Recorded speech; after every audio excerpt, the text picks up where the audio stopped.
Ito, maaga at hapon kong ginagawa yung paglalakad para po lumakas at tumibay po yung apektadong paa ko.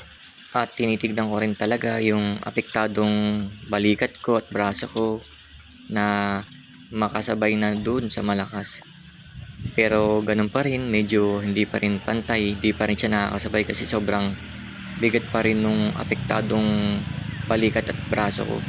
Although na swing ko na ng konti yung affected na braso ko, ay hindi po kasi bibigay ng control para makalakad po ako ng maayos.